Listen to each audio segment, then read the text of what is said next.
papan penanda, dan awas ada tumpahan cairan. Ini cairan berbahaya karena ini untuk yang sitotoksik kan ada di situ zat kimia ya, untuk cairan apa sitostatika. Nah, karena ini darah, jadi ini awas ada tumpahan darah atau ada cairan infeksius gitu. Nah, ini karena modifikasinya ada yang tumpahan darah sebenarnya ada, cuma ini tadi tidak disiapkan. Oke. Ini juga masuk ke dalam di spill kit atau di satu. Ini spill kita boleh ditutup di sini ya pakai box ya, untuk yang penanda ini dia dibuang karena dosisnya besar ya, dan alatnya besar. Oke, kita temukan ada darah di situ ya. Kemudian kita akan lakukan pembersihan. Langkah pertamanya adalah kita pasang tanda ada cairan berbahaya atau ada cairan infeksi ya di sini ya. Kemudian yang visible atau yang terlihat ya oleh pengunjung ataupun pasien keluarga, ini kemudian taruh di belakang karena takut mengganggu seperti lihat di sana. Berikutnya kita persiapkan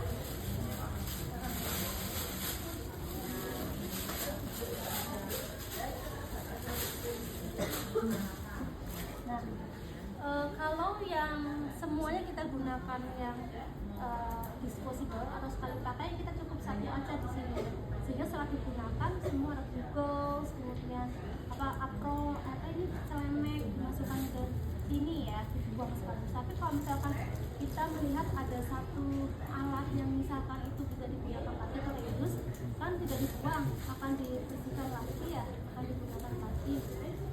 Itu kita siapkan satu lagi, siapkan satu resep lagi untuk mempersiapkan ini. Lalu kalau kita sudah sediakan apron yang untuk disposable ya, kita bisa gunakan itu dan kita langsung pakai. Ini kita berbeda akan contohkan jika ini adalah ada yang reuse, sehingga ini kena AC ya mas. Nanti plastik yang satunya adalah yang nanti akan dibuang ke tempat sampah infeksi yang langsung dibuang. Satunya lagi untuk alat-alat yang sekiranya itu akan digunakan lagi. Ini untuk special case atau jika ada kasus, kita kan di lapangan kan kita nggak tahu seperti apa. Tidak ada alasan kita tidak bisa melakukan karena nggak ada alat. Jadi kalau misalnya ada hanya alat seperti itu, kita tidak gunakan, tapi kita modifikasi. Ya. Ini kemudian contohkan kalau misalkan kasusnya adalah ada beberapa alat yang reuse. Contohnya misalkan misalnya adalah apron, kemudian tambahan lagi ini namanya apa ya, bukan buat masukan doang ya.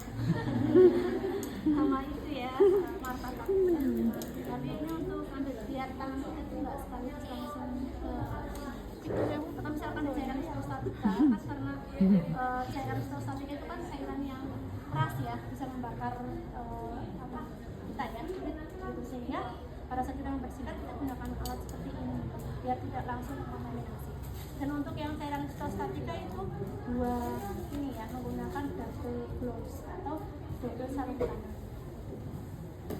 Oke, ini dua, kemudian kita pasang ini, kemudian kita gunakan apron, kita gunakan APD ya, kita gunakan APD, kemudian kita pakai apron. Kemudian untuk kalau pakai ini kan enggak ya, pakai apa namanya, sepatu boot gitu ya, jadi kita bisa menggunakan cover apa tuh shoe atau cover sepatu tadi ya. Kemudian pakai memori sudah digunakan cover shoe ya, dan menggunakan ini, kemudian kita gunakan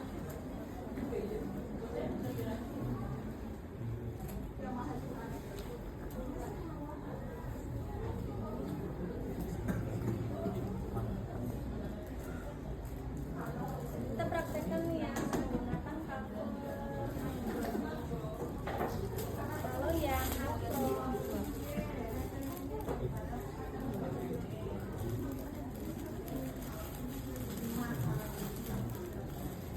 seperti ini ya.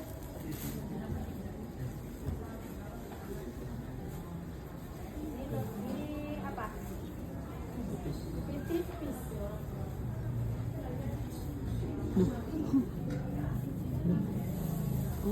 Siapa? Nanti ini looknya gimana lagi?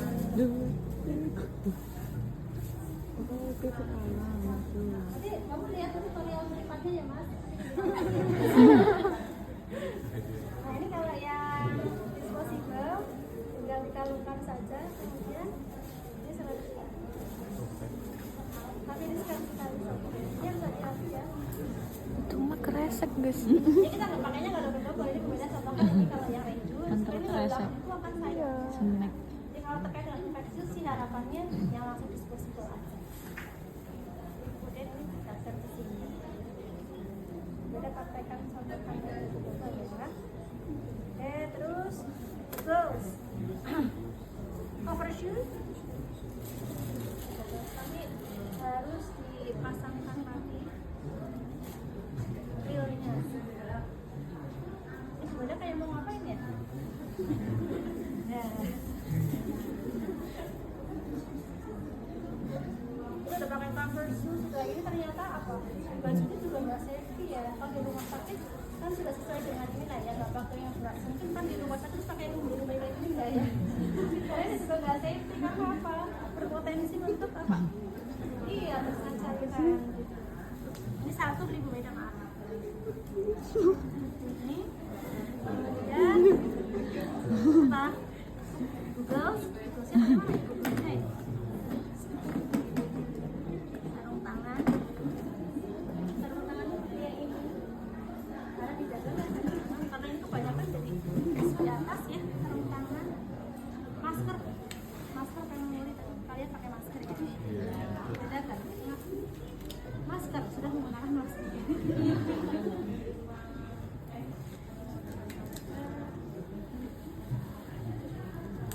Yang lain sudah menunggu ya Mbak? Depan ya. Masaknya kemudian saya 2 jam. Terus girls. Ya pertama kelas. Oke, berikutnya upayakan tangan kanan kita yang fokus untuk melakukan tindakan yang terkontaminasi ke sini, satu tangan itu untuk sehingga dalam memposisikan suatu alat juga harus ergonomis juga. Ergonomisnya seperti apa?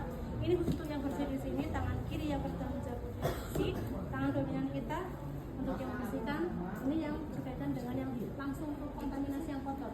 Sehingga untuk plastik yang infeksius juga ini sebelah kanan, biar nggak bersama penilai itu biar enak. Pisahkan antara yang bersih dan yang kotor.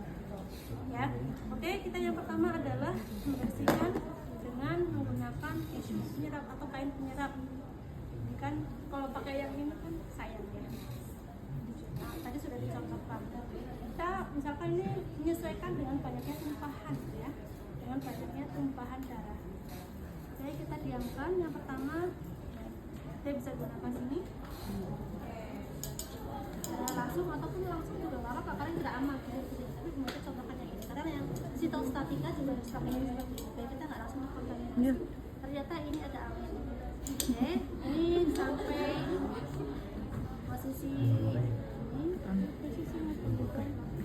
posisi dalam melakukan apa ya namanya membersihkannya juga tidak asal usuk gitu ya, tapi upayakan dari dalam keluar dari luar ke dalam satu arah. Ini yang kotor, yang disposable atau yang langsung dibuang. Sudah selesai seperti itu, berikutnya apa?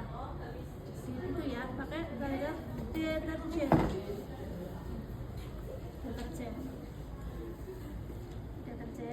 Keluar deterjen. Kemudian kita tutup lagi, ya. Ditutup menggunakan Mik-mik ya, atau kain penyerap. Bersihkan deterjen. Lagi berikutnya menggunakan terakhir klorin. Pakai klorin.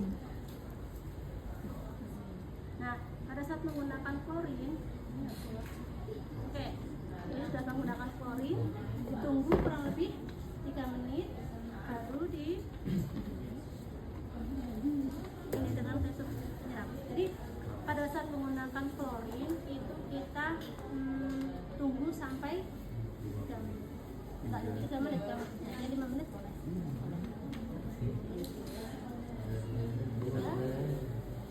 Sudah seperti ini, tinggal dipel, ya dipel dengan air biasa. Ya, oke, sudah selesai semuanya, tinggal kita masukkan ke tempat sampah infeksius nih. Kalau yang seperti langsung buang ya.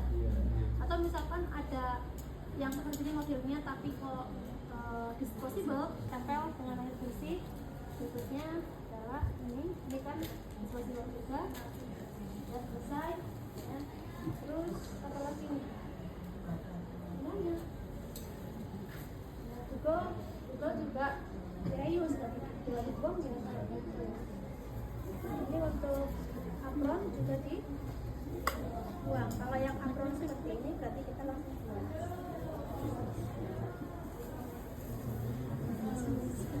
Ini disposable. Tapi ini sebenarnya buang sini. Tadi belum tempat lagi taruh sini ya. Oke. Terus kalau misalkan untuk apronnya itu seperti ini kan reuse. Memperhatikan ya, jangan sampai ada kan dipraktekin itu dua apron. Jadi ini kan berarti beda contohkan kalau yang disposable dan yang reuse gitu ya.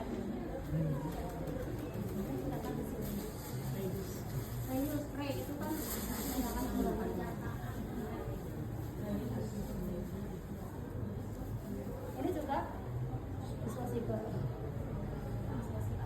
Ada lagi sih kodenya 4.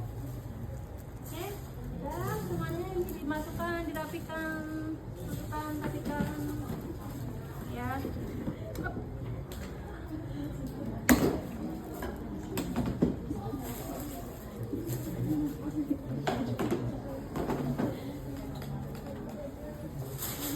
Terus ini kita ikat. Kalau yang seperti ini nanti akan digunakan untuk dibersihkan kembali. Kalau yang ini langsung dibuang ke tempat sampah infeksi. Ini bahan makanan infeksius. Berikutnya kita cuci tangan. Tadi sebelum sudah melakukan cuci tangan, setelahnya juga kita sudah melakukan